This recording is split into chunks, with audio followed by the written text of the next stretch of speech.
Assalamualaikum warahmatullahi wabarakatuh. Sahabat Ali Rose, di video kali ini kita akan melanjutkan latihan soal pertanyaan tes wawancara.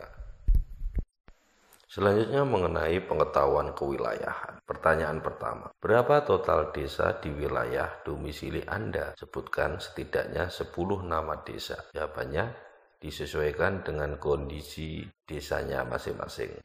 Pertanyaan selanjutnya, berapa jumlah DPT di desa tempat tinggal Anda? Sebutkan secara rinci. Jawabannya disesuaikan dengan kondisi desa. Pertanyaan ketiga, bisa Anda sebutkan nama kepala desa, tempat wilayah domisili Anda, dan sejak kapan kepala desa itu menjabat? Sebutkan nama kepala desa serta jabatannya. Pertanyaan keempat, apakah Anda tahu jumlah TPS di wilayah domisili Anda? Sebutkan. Jawabannya disesuaikan dengan kondisi desa. Pertanyaan kelima, siapakah nama camat atau lurah di wilayah domisili atau tempat tinggal Anda saat ini? Jawaban dapat bervariasi. Sahabat Ali Rose, selanjutnya yaitu mengenai pengetahuan tentang PPS pemilu. Pertanyaan yang pertama, kapan tahapan penyelenggaraan pemilu dimulai? Jawabannya adalah sebagaimana dicantumkan dalam pasal 167 Undang-Undang Nomor 7 Tahun 2017 tentang tahapan penyelenggaraan pemilu dimulai paling lambat 20 bulan sebelum hari pemungutan suara. Pertanyaan nomor 2, berapa jumlah tahapan pemilu menurut Undang-Undang Nomor 7 Tahun 2017 tentang pemilu? Jawabannya 11 tahapan. Pertanyaan nomor 3, berapa jumlah surat suara yang dicetak untuk pemilu? Jawabannya berdasarkan pasal 344 Undang-Undang Nomor 7 Tahun 2017, jumlah surat suara yang dicetak sama dengan jumlah pemilih tetap ditambah dengan 2% dari jumlah pemilih tetap sebagai cadangan yang ditetapkan dengan keputusan KPU. Pertanyaan nomor 4, berapa jumlah pemilih pemilu untuk setiap TPS? Jawabannya, pasal 350 Undang-Undang Nomor 7 Tahun 2017 tentang pemilu menyatakan pemilu untuk setiap TPS paling banyak 500 orang. Pertanyaan nomor 5, PPS wajib memperbaiki DPS berdasarkan masukan dan tanggapan paling lama? Jawabannya 14 hari sejak berakhirnya masukan dan tanggapan serta masukan dari Bawaslu, Provinsi, dan peserta pemilu tingkat daerah provinsi dalam proses rekapitulasi DPS di KPU.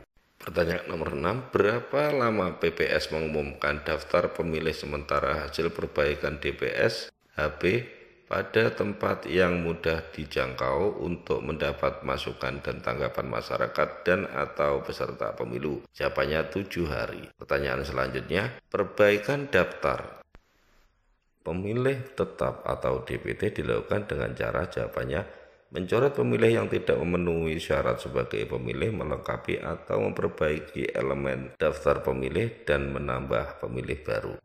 Pertanyaan selanjutnya nomor 8, apa saja tugas dan wewenang dari anggota PPS? Sebutkan di antaranya. Jawabannya, wewenang anggota PPS salah satunya adalah menetapkan hasil perbaikan DPS untuk menjadi DPT. Sementara tugas dan PPS adalah melakukan rekapitulasi pengembalian surat pemberitahuan pemungutan suara yang diterima dari KPPS dan mengumpulkannya ke KPU, kabupaten, kota melalui PPK. Pertanyaan selanjutnya nomor 9, dalam menyusun daftar pemilih sementara pemilu, apa basis yang digunakan oleh BPS? Jawabannya, daftar pemilih sementara disusun oleh BPS berbasis domisili di wilayah rukun tetangga. Pertanyaan selanjutnya nomor 10, berapa lama BPS menyusun daftar pemilih sementara pemilu? Jawabannya, paling lambat 1 bulan sejak berakhirnya pemutahiran daftar pemilih.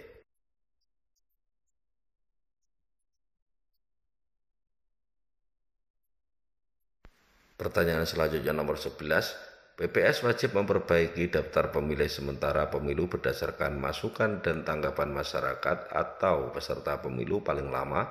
Jawabannya, 14 hari sejak berakhirnya masukan dan tanggapan masyarakat dan peserta pemilu. Pertanyaan selanjutnya nomor 12, kapan daftar pemilih tetap perlu diumumkan oleh PPS? Jawabannya, daftar pemilih tetap diumumkan oleh PPS sejak diterima dari KPU kabupaten kota sampai hari pemungutan suara. Pertanyaan selanjutnya nomor 13, apakah PPS mengumumkan salinan sertifikat hasil perhitungan suara? Jawabannya, iya. Pasal 391 Undang-Undang Nomor 7 Tahun 2017 menyebutkan TPS wajib mengumumkan salinan sertifikat hasil perhitungan suara dan seluruh TPS di wilayah kerjanya dengan cara menempelkan salinan tersebut di tempat umum. Pertanyaan selanjutnya nomor 14. Berapa jumlah surat suara yang dicetak untuk pemilu? Jawabannya, berdasarkan pasal 344 Undang-Undang Nomor 7 Tahun 2017, jumlah surat suara yang dicetak sama dengan jumlah pemilih tetap ditambah dengan 2% dari jumlah pemilih tetap sebagai cadangan yang ditetapkan oleh keputusan KPU. Pertanyaan nomor 15. Berapa jumlah pemilih pemilu untuk setiap TPS? Jawabannya, pasal 350 Undang-Undang Nomor 7 Tahun 2017 tentang pemilu menyatakan pemilu untuk setiap TPS paling banyak 500 orang.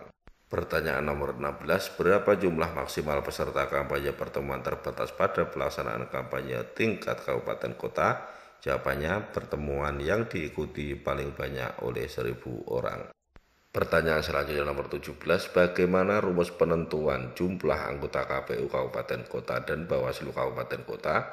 Jawabannya, jumlah penduduk ditambah hasil kali antara luas wilayah dan jumlah daerah kecamatan.